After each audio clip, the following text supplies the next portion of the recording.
안녕하세요. 서울에서 살고 있는 42살 여성입니다. 제가 어릴 때부터 부모님에게 늘 들은 말이 있습니다. 나쁜 짓 하지 말고 착하고 바르게 살아야 한다고 말이에요. 하지만 3년 전에 그 일을 겪은 후론 제 생각이 완전히 달라졌습니다. 사람이 너무 착하고 선하게만 살면 안 된다는 사실을 깨닫게 된 것입니다. 제 남편은 늘 착하고 남을 먼저 배려하던 사람이었는데 결국 그것 때문에 엄청난 불행을 맞이하게 되었죠. 나쁜 일을 한 인간들이 벌을 받게 되는 것도 영화 속에서나 존재하는 것이었습니다. 현실에서는 늘 악하고 나쁜 인간들이 이기는 법이었죠.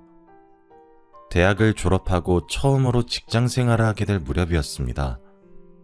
제가 다녔던 회사는 개인이 운영하는 회사였지만 만든 제품을 주로 국가기관에 납품하고 있어서 공익을 위한 봉사활동을 강조하고 있었습니다. 그래서 주말이 되면 각 부서별로 3명씩 차출해서 장애인 자활센터나 복지시설에서 봉사활동을 하도록 했어요. 한 달에 한 번꼴로 봉사활동에 나갔어야 했죠.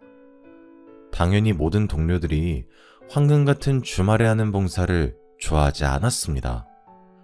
하지만 인사고과에 반영되기 때문에 피할 수는 없었죠. 그런데 유독 한 사람만 봉사활동을 즐기면서 하고 있었습니다. 바로 제 남편이었습니다. 제 남편은 같은 회사에서 근무하고 있었지만 부서가 달라서 회사에서는 마주칠 일이 없었습니다. 그런데 봉사활동을 나갈 때마다 제 남편을 만날 수 있었죠. 제 남편은 다른 직원들보다 열심히 봉사활동을 했습니다. 봉사하다가 남편과 친해져서 같이 다니다 보니 남편이 다른 사람들이 하기 싫어하는 일만 골라서 한다는 사실을 알아냈습니다. 화장실 청소나 이불 세탁처럼 더럽고 힘든 일을 자처해서 처리했는데요. 그 덕분에 주말마다 저희들은 편하게 봉사활동을 할 수 있었죠. 어느 날 봉사를 마치고 같은 부서의 언니와 카페를 가게 되었습니다. 그런데 언니가 남편에 대해 이런 말을 하더군요. 자재과 김대리 말이야. 자진해서 매주 봉사활동에 나가고 있는 거래. 뭐? 진짜로요? 어떻게 매주 봉사활동 나갈 수 있지? 난 한 달에 한 번도 나가기 싫어 죽을 지경인데. 글쎄, 아마 봉사활동 열심히 해서 인사고과에서 좋은 점수 받으려고 하는 거 아닐까? 언니는 남편이 매주 봉사활동을 하고 있는 이유가 승진 때문이라고 했어요. 저도 남편이 빠른 승진을 노리고 있는 거라고 생각했는데 나중에 그게 아니라는 걸 알게 되었죠. 남편을 볼 때마다 도움이 필요한 사람들을 위해 사는 사람 같다는 느낌을 받았거든요. 저는 그냥 시간만 때우려고 봉사를 대충 하고 있었어요. 손은 움직이고 있었지만 눈은 항상 시계에 가 있었죠. 왜 이렇게 시간이 안 가나 불만스러운 생각뿐이었습니다. 빨리 마치고 친구들을 만나서 영화도 보고 술도 한잔하면서 주중에 쌓인 스트레스를 풀고 싶었거든요. 그런데 봉사할 때마다 시간이 너무 느리게 가서 짜증이 밀려왔습니다. 봉사시설에서 일을 할 때마다 저도 모르게 한숨이 나오곤 했습니다. 그러다가 어느 날은 두꺼운 이불을 전부 다 걷어서 빨아야 한다는 거 있죠. 그날 하필이면 저와 남편 둘이서만 봉사를 하러 나와 있었습니다. 게다가 주말이라 장애인 시설 관계자도 달랑 한 명밖에 없었는데요. 그 관계자분도 처리할 업무가 있어서 도와주지 못한다면서 미안해 하더라고요. 아니, 선생님도 도와주지 못하신다고요? 산더미 같은 이불 빨래를 둘이서 어떻게 해요? 다른 일도 많은데. 그냥 웃으면서 해요. 어차피 해야 되는 일이잖아요. 네? 민준 씨는 이게 아무렇지도 않아요? 민준 씨가 다 할 것도 아닌데 이런 건 못하겠다고 항의해야죠. 저는 그냥 하자고 말리는 남편이 짜증났지만 남편은 불평하지 않고 빨래를 시작했습니다. 그러면서 제게 이런 말을 해주더라고요.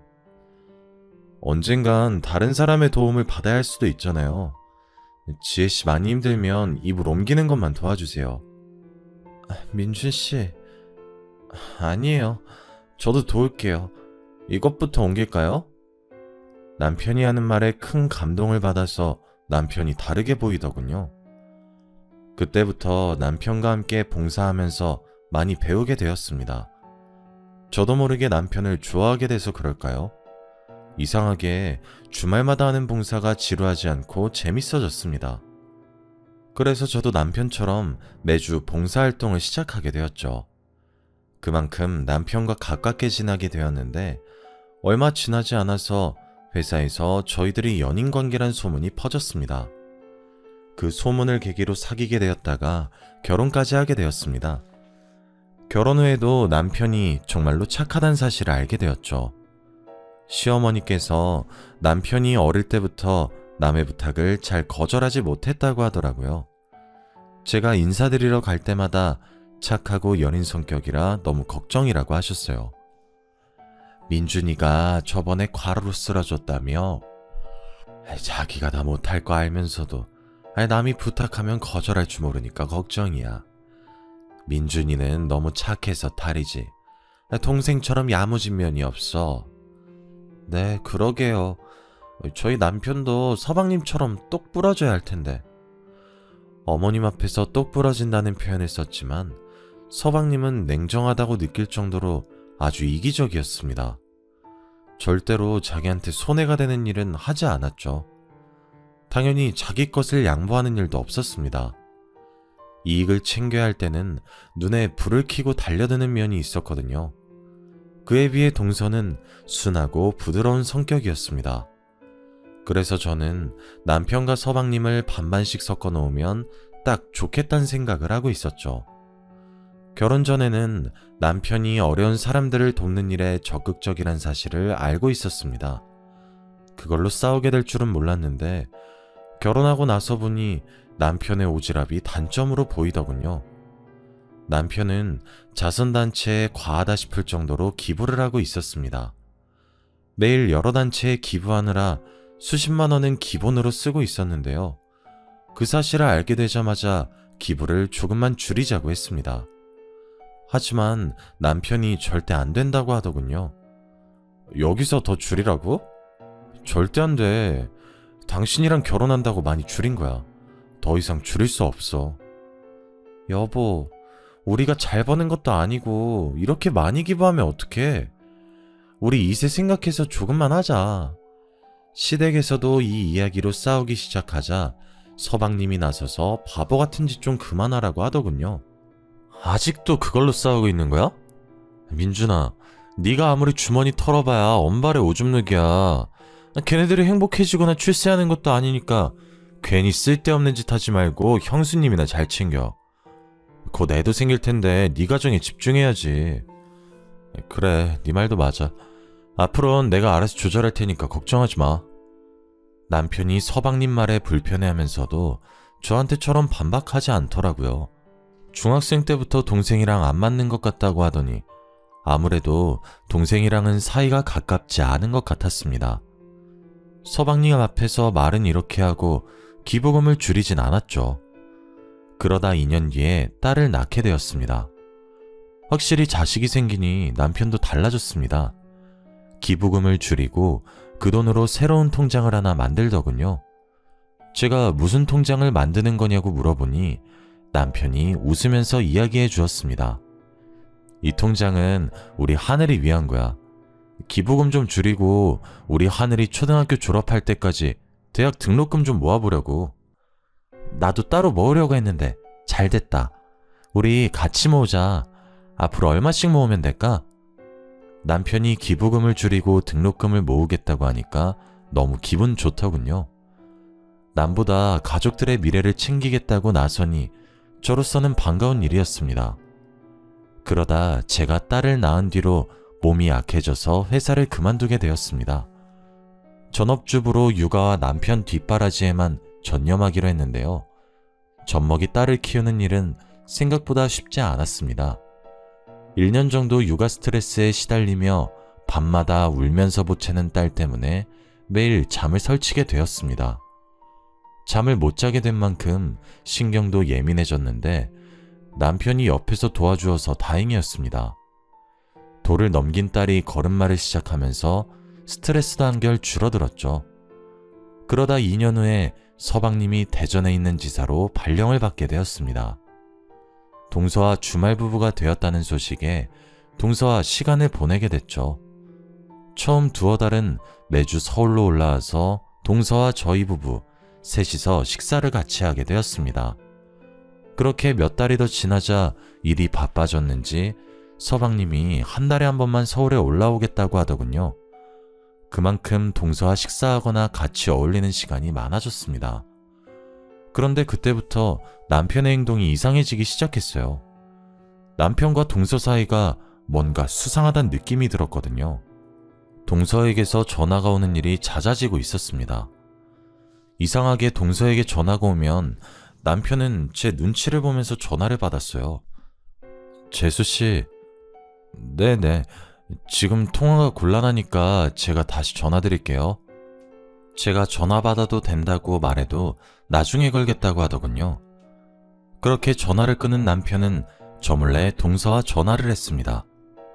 남편이 동서와 수시로 전화통화를 한다는 것도 이해가 안 됐지만 제가 없는 틈을 타 귓속말을 하는 모습을 보여주기도 하였습니다. 그러다 얼마 뒤 뜻밖의 장면을 보게 되었죠. 시어머니 생신이라 가족들이 다 같이 식사를 하기로 한 날이었습니다.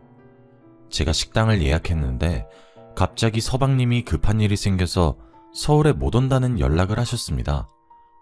저는 그러려니 하고 시어머니 생신 축하 인사를 드리고 즐겁게 식사를 하고 있었죠. 그런데 어머님께서 식사가 마음에 안 드시는지 젓가락으로 뒤적거리다가 한숨을 내쉬며 말씀하셨습니다. 민기는 계속 일이 바쁜 거냐? 통 얼굴을 볼 수가 없네. 시어머니가 동서를 쳐다보면서 물으니까 동서가 깜짝 놀랐는지 어깨를 움츠리더라고요. 그러면서 힐끔 주변 눈치를 보면서 대답하였습니다. 네, 그런가 봐요. 뭔가 걱정이 있는지 어두운 표정으로 식사도 하는 둥 마는 둥 하더니 동서가 슬며시 밖으로 나가버리더라고요. 그러자 남편이 또 제 눈치를 보며 동서를 따라 나갔어요. 처음에는 동서가 화장실에 갔을 거라고 생각했는데 동서도 남편도 들어오지 않더군요.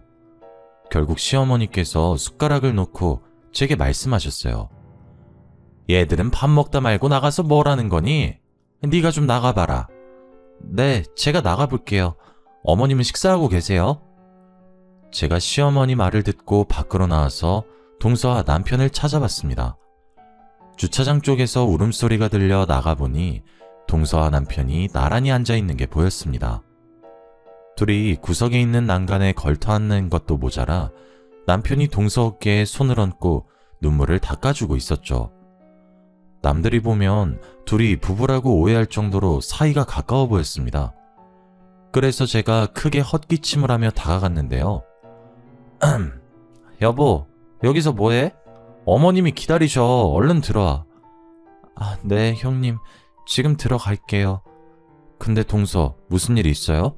왜 울고 있어요? 제가 왜 우는지 물어보는데도 동서가 급히 일어나서 식당 안으로 들어가더라고요. 남편도 들어가려고 하길래 급하게 팔을 붙잡았죠. 당신이 말해봐. 도대체 무슨 일이야? 동서가 왜 울고 있고 당신이 왜 위로해주고 있는데? 뭐 별일 아니야. 민기랑 다툰 것 같아. 근데 당신이 위로해주고 있었다고? 아니, 그게 아니라 남편 말로는 동서가 어머님 생신인데 못 오면 어떡하냐고 서방님에게 잔소리를 했다고 합니다. 서방님도 그 말을 듣고 화가 나서 회사에서 시킨 일인데 어떡하냐고 짜증을 냈다고 해요. 그래서 말다툼을 하다가 기분이 상해서 눈물을 흘렸다고 하네요. 다른 건 몰라도 그 말만큼은 믿었는데 남편이 그냥 아무 말이나 둘러댔다는 사실을 알아냈죠. 며칠 뒤 남편이 일주일 동안 출장을 간다고 했거든요.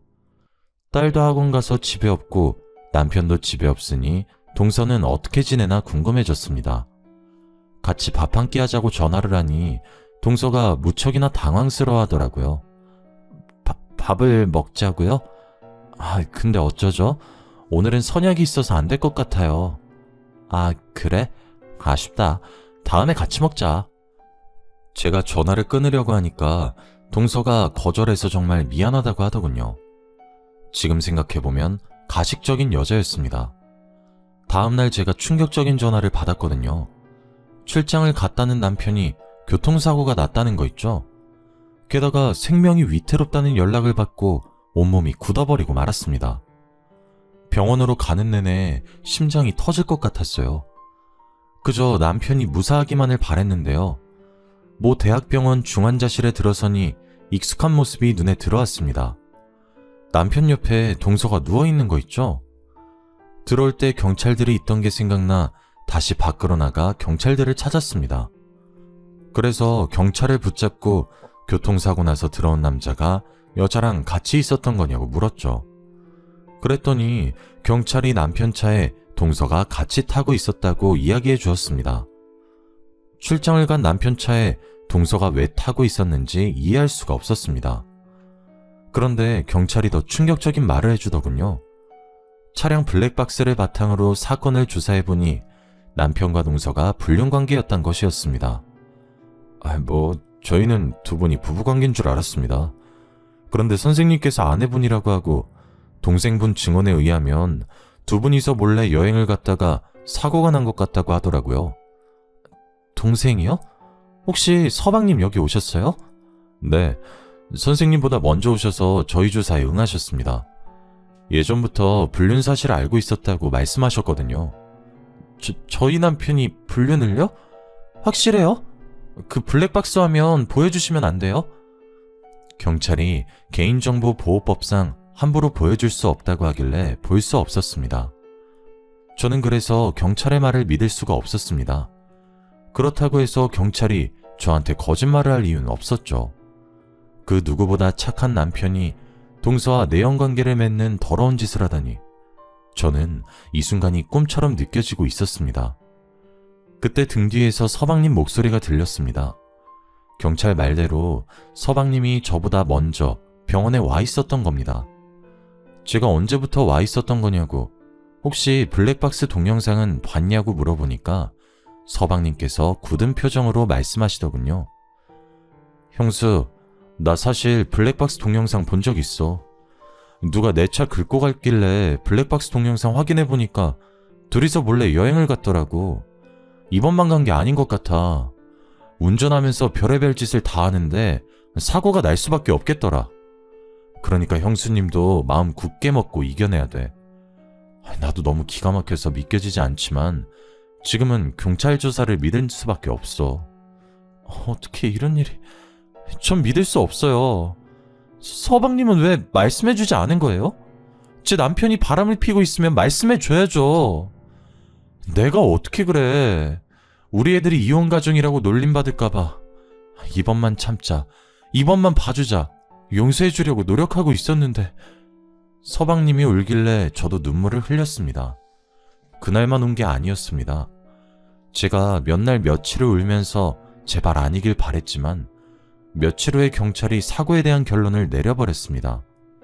남편이 회사 일로 출장을 간다는 것도 거짓말이었죠. 블랙박스를 근거로 남편과 동서가 내연관계였으며 남편의 운전부주의로 사고가 났다는 사실이 밝혀졌습니다. 설마 했는데 하늘이 무너지는 기분이 들었죠. 제가 분노에 차 안절부절 못하는데도 서방님은 차분하셨습니다. 사실 전부터 남편과 동서가 수상해 보였다고 이야기해 주었는데요. 형수님한테 이런 말까지 하게 될 줄은 몰랐네. 제가 대전에 내려가면서부터 민준이랑 집사람 사이가 더 가까워진 것 같더라고. 사실 전부터 이상하긴 했는데 서방님은 몇 달 전에 있었던 어처구니 없는 일을 이야기해 주었습니다. 서방님께서 주말 업무가 남아서 서울에 못 올라간다고 동서에게 전화를 했다고 하는데요. 그런데 생각보다 업무가 일찍 끝나서 급히 서울로 올라갔다고 합니다. 집에 들어가니 남편과 동서가 같이 있어서 깜짝 놀랐다고 하죠. 아니, 형이 왜 여기 있어? 네가 없으니까 재수씨가 심심하다고 해서 놀러왔어. 왜? 내가 못 올 때라도 왔어? 그건 아닌데 놀러올 거면 말을 하지 그랬어. 네가 있어서 깜짝 놀랐잖아. 가족끼리 놀러올 수도 있지. 놀랄 게 뭐가 있어? 남편의 당당한 태도에 서방님은 더 이상 할 말이 없었다고 합니다. 동서가 남편과 자주 연락하거나 만난다는 사실을 알고 있었지만 설마 그런 짓을 저지를 거라고는 상상조차 못했다고 해요. 서방님의 말을 들으니 남편과 동서가 은밀하게 뭔가를 속삭이던 모습이 떠올랐습니다. 주차장에서 남편이 어깨를 토닥여주면서 속삭이던 모습. 믿고 싶지 않았지만 둘이 불륜을 저지르고 있는 것 같았죠. 일단 남편과 동서가 정신을 차려야 불륜에 대해 캐묻던지 할 수 있을 것 같았습니다. 그래서 저는 시어머니께 딸을 맡기고 남편 옆에 붙어서 간병을 했습니다. 말도 하지 못하고 누워있는 남편을 보니 만감이 교차하더군요. 마누라 몰래 재수씨와 재미를 보다가 천벌을 받은 것 같다는 생각도 들었죠. 서방님도 회사에 휴가를 내고 병원에 자주 들리셨습니다. 그런데 며칠 뒤에 서방님이 누군가와 전화통화하는 소리를 듣게 되었습니다. 화장실을 다녀오는데 비상구 쪽에서 서방님 목소리가 들려오더군요. 아씨, 조금만 더 기다리라니까. 의사가 그러는데 둘 다 의식 돌아올 가능성이 거의 없대. 그러니까 안심해. 하여튼 저것들이 빨리 없어져야 마음 놓을 텐데. 그 말을 듣는 순간 등골이 섬찟해지더라고요. 그날만 그런 것이 아니었습니다. 서방님이 자리를 비운 날 담당 간호사가 제게 다가오더니 간호사실로 따라오라고 하는 거 있죠? 그 간호사를 따라가자 제게 이상한 말을 해주었습니다. 일주일에 한두 번 오시는 분, 김민준 보호자분 동생 되시죠? 그 보호자분 진짜 이상해요. 형님분 휴대폰에 엄청 집착하더라고요. 네? 서방님이요? 네, 김민준님이 병원에 실려온 첫날에 핸드폰부터 챙겼어요. 교통사고 났는데 어디 다쳤나, 숨은 붙어있나 확인도 안 하더라고요. 그리고 그분이 어떤 여자와 전화통화하는 것도 들었는데요. 간호사가 우연히 병원 복도에서 서방님이 전화통화하는 걸 들었나 봅니다. 휴대폰에서 여자 목소리가 들렸다고 하더라고요. 일부러 사고를 내고 숨기고 있다는 것 같다는 말에 손발이 떨리기 시작했습니다. 아무래도 이상한 느낌이 들어서 사모님에게 말씀드리는 거예요. 그런데 대전에 있는 분이 어떻게 서울에 있는 사모님보다 먼저 병원에 올 수 있을까요?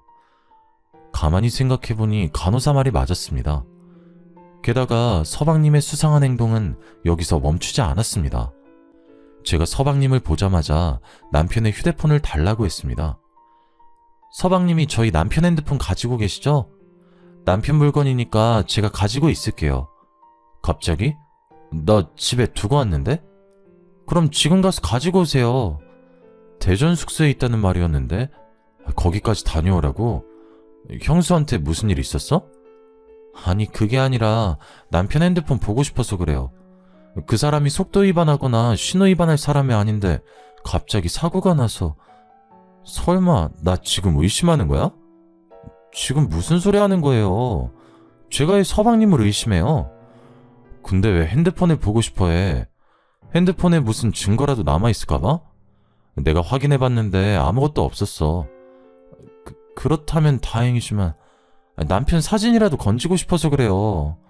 저한테 남편 사진이 별로 없어서. 그래? 그럼 내가 줄게. 나 형 사진 많이 있어. 서방님, 이렇게까지 안 주는 이유가 뭐예요? 그냥 줄 수 있잖아요. 너야말로 이상하다? 왜 자꾸 핸드폰을 달라고 하는 거지? 제발 주세요. 우리 하늘이가 가지고 있고 싶다고 했어요. 정말 서방님이 뭔가 숨기고 있다는 생각에 눈물이 나오더라고요. 막장 드라마 같은 일이 나한테 일어나다니. 이 상황이 믿겨지지 않아서 제발 아니길 바라며 눈물로 호소했습니다. 제가 제발 달라고 하니까 그제야 대전에서 올라오는 길에 가져다 준다고 하더군요. 제가 혹시 몰라서 대전에서 온다는 날에 꼭 가져오라고 전화했는데 깜빡 잊었다고 하였습니다. 갑자기 전화를 걸어서 지금 대전에 있으면 택배로 보내달라고 해도 소용이 없었습니다. 굳이 자기가 가지고 있겠다면서 끝까지 휴대폰을 주지 않더군요. 일주일 뒤에 남편이 세상을 떠나고 말았습니다.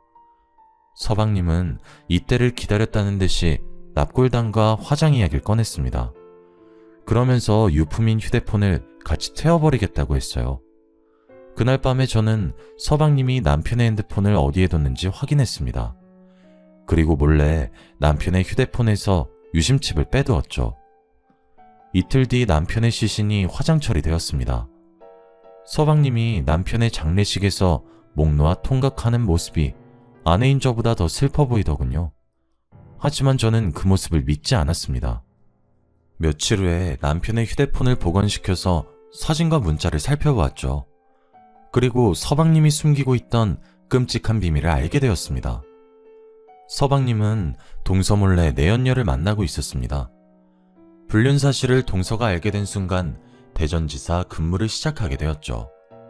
서방님은 내연녀와 대전에서 살림을 차렸고 서울에는 일이 바쁘다는 핑계로 올라오지 않았습니다. 동서는 서방님이 너무 수상해 보여서 대전에 내려갔다가 서방님의 불륜 현장을 목격하게 된 겁니다. 화가 머리끝까지 난 동서가 내연녀와 머리채를 쥐어뜯으며 싸웠고 서방님에게는 가정으로 돌아오라고 사정을 했다고 하는데요. 여보, 내가 다 용서해줄게. 당신이 바람핀 거 없었던 일로 해줄 테니까 지금이라도 돌아와. 난 그럴 생각이 없어. 그러니까 그냥 이렇게 살든지 아니면 이혼하든지 둘 중 하나 선택해. 뭐? 이럴 거면 왜 나랑 결혼했어? 2년이랑 결혼하지 왜 결혼했냐고. 나도 후회돼서 이러는 거 아니야. 그러니까 이혼하자고. 안 돼, 여보. 난 이혼 못해. 이러지 마, 제발. 동서는 서방님을 사랑하고 있어서 절대 이혼할 수 없다고 매달렸다고 해요. 하지만 서방님은 내연녀를 포기하지 않았다고 하죠. 동서는 고민 끝에 남편에게 부탁해 동생을 말려달라고 부탁했나 봅니다. 동생과 남편이 서방님을 어떻게 하면 좋을지 의논했고 이번에는 남편이 대전에 내려가서 가정을 지키라고 서방님을 설득했다고 하는데요. 내연녀에게 홀딱 반한 서방님이 남편에게 험악한 말을 하는 바람에 둘은 크게 싸우게 되었다고 합니다. 김민기, 너 지금 나한테 욕했어? 너 이러다가 재수씨한테도 욕하겠다? 도대체 이게 뭐하는 짓이야? 사람이 지켜야 할 도리라는 게 있는 건데 지금 네가 하는 짓은 사람이 아니라 짐승들이 나는 짓이란 말이야. 뭐? 이 자식이... 그래, 너 잘났다. 잘난 넌 도리 지키면서 살아. 짐승 같은 나는 개돼지처럼 아무년하고 붙어먹으면서 살 테니까 당장 꺼져. 잠깐만 민기야, 이러지 말고 대화하자. 어? 남편은 서방님한테도 쫓겨나고 있는 와중에도 어떻게든 설득하려고 했습니다. 문자나 전화통화에도 이런 흔적이 남아있었죠. 대전에서 벗어나 집으로 다시 돌아가는 길에도 제 남편은 동서를 위로하기 바빴죠. 그 녹취록이 핸드폰에 다 남아있었습니다. 제일 최근에 찍힌 문자 내역을 보니 남편이 마지막 방법을 쓰러 가자고 제안한 대화가 남아있었습니다. 재수씨, 이렇게 된 이상 마지막 결단 내리셔야 합니다. 같이 대전으로 내려가서 민기랑 단판 지어요. 이번에도 안 되면 그냥 이혼하고 위자료 받아내세요. 네, 저도 이제 지쳤어요. 이제 아주버님 말대로 할게요. 그날 바로 날짜를 잡아서 대전에 내려가기로 한 내용을 보는데 가슴이 찢어질 것 같았습니다. 며칠 뒤에 남편이 동서를 태우고 대전에 갔다가 사고를 당한 것이었습니다. 서방님이 뉘우치고 내연녀를 포기했으면 이런 일은 없었을 겁니다. 휴대폰에는 남편이 서방님에게 보낸 마지막 문자가 남아 있었죠. 민기야, 지금 대전에 왔어. 어디로 갈까? 땡땡 식당으로 와. 그 여자랑 같이 나갈 거니까 우리 사자 대면에서 오늘 결판 내리자. 우리 이렇게 된 거 좋게 끝내자. 재수씨랑은 연인이었고 가족이었잖아. 좋게 끝내면 나중에 탈도 없을 거야. 그러니까 너무 싸우지 말자. 어? 그 문자를 보니까 눈물이 그치질 않더군요. 저는 남편에게 속은 게 아니라 서방님에게 속고 있었던 겁니다. 파렴치한 불륜을 저지른 건 서방님이었던 거죠. 그 사실을 숨기려고 남편의 휴대폰을 감춰버려 놓고 연기를 하다뇨. 남편의 사고도 분명히 서방님과 관계가 있다는 생각이 들었습니다. 그 전화통화, 서방님의 행동이 너무 수상해 보였거든요. 그러다가 제 예감이 맞다는 사실을 알게 되었습니다. 제가 실마리를 찾으려고 남편과 서방님, 그리고 동서와 내연녀가 마지막으로 만났던 식당에 가보기로 했습니다. 그리고 식당 주인을 불러달라고 말하고 남편 사진을 보여주면서 물어보았죠. 혹시 이 사람들 기억하고 계시나요? 얼마 전에 이 사람들이 여기 왔었는데. 제가 서방님이랑 동서 사진까지 보여주니까 주인이 무언가 생각난 눈치더라고요. 네, 기억나죠. 근데 혹시 무슨 일이라도 생겼나요? 식당 주인이 조심스럽게 제게 물었다가 남편과 동서의 교통사고 소식을 듣고 깜짝 놀랐습니다. 그리고 주인이 경악스러운 말을 내뱉는데 그 말을 듣고 당장 경찰서로 달려갈 수밖에 없었죠. 제가 경찰들을 데리고 서방님의 집에 들이닥치자 서방님이 내연녀와 같이 낄낄거리다가 벌떡 몸을 일으켰습니다. 뭐야? 당신네들 이렇게 들어오는 게 어딨어? 김민규 씨, 당신을 살인 혐의로 긴급 체포합니다. 출동한 경찰들이 살인 혐의로 서방님의 손목에 수갑을 쥐었고 내연녀도 경찰서로 끌려가게 되었습니다. 경찰서에 도착한 서방님과 내연녀는 뻔뻔스럽게도 살인이라니 말도 안 되는 소리 하지 말라고 큰 소리를 치더군요. 하지만 경찰이 식당 주인의 진술한 녹취한 파일을 들려주자 둘의 얼굴에서 핏기가 사라지고 말았습니다. 식당 주인 증언에 따르면 식당에 도착한 네 사람이 처음에는 크게 말다툼을 했다고 합니다. 가정을 포기하는 한이 있어도 이 여자 절대 포기할 수 없어. 그러니까 지금 당장 이혼하자고. 뭐? 지금 당장 이혼하자고? 웃기지 마. 이혼 소송에서 당신이 가진 돈 전부 다 위자료로 받아낼 거야. 서방님은 합의 이혼을 하자고 했지만 남편과 동서는 위자료를 청구하겠다고 맞선 겁니다. 이혼 소송할 변호사까지 구해뒀다는 말에 서방님과 내연녀가 밖으로 나가서 뭔가 밀담을 나눴다고 하는데요. 그 밀담을 식당 주인이 듣게 되었다고 합니다. 고기를 구울 숯불을 피우느라 밖에서 일하고 있었는데 서방님과 내연녀는 누가 듣고 있는 줄 몰랐던 거죠.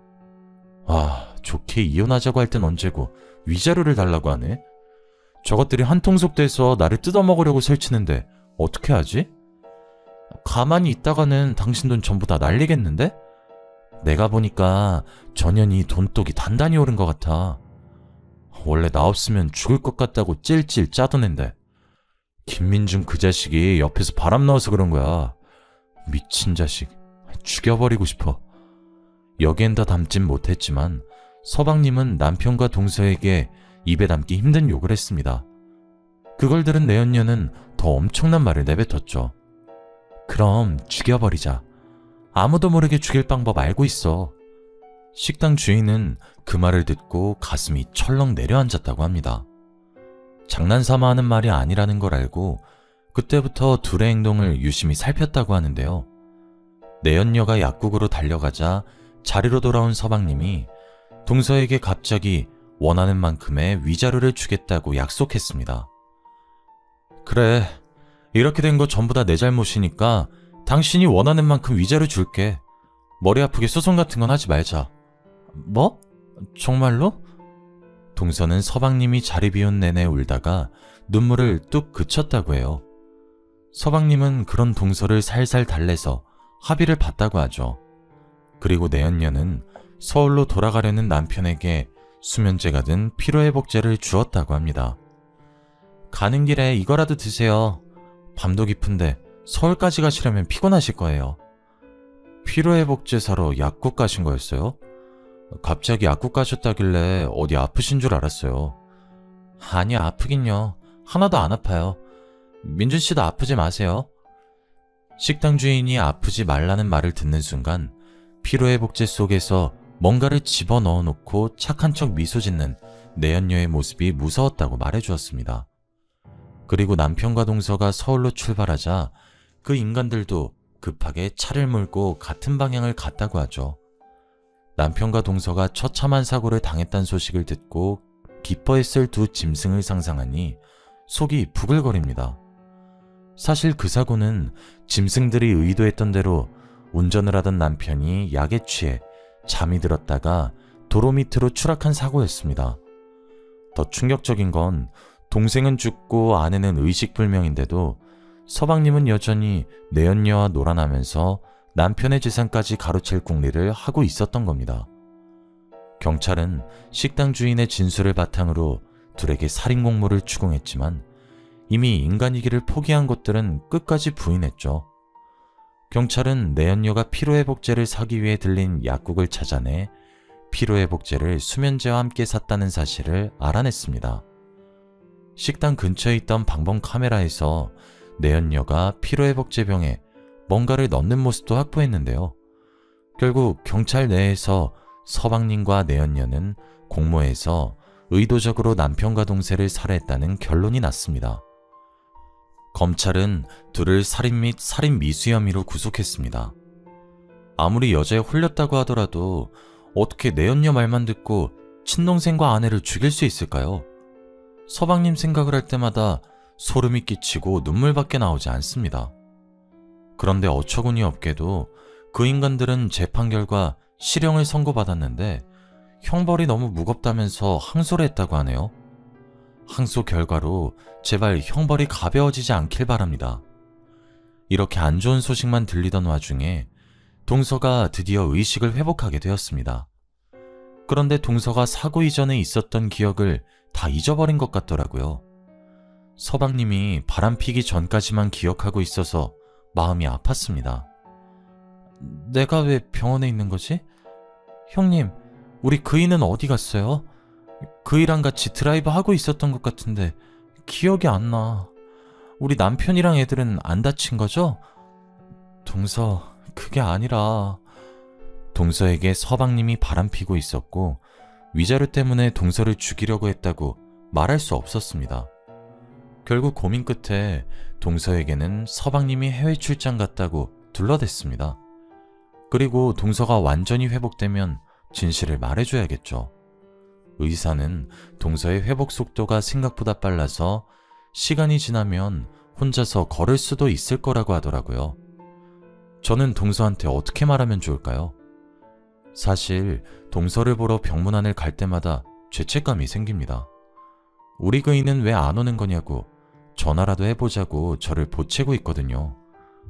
그렇다고 해서 갑자기 진실을 이야기해주면 충격받아서 쓰러질까봐 걱정이 됩니다. 아예 처음부터 진실을 말해줄 걸 그랬나봐요.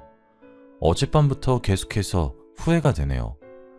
여러모로 마음이 불편해져서 이렇게 사연을 보내봅니다. 제가 어떻게 하면 좋을지 조언해주시면 감사드리겠습니다.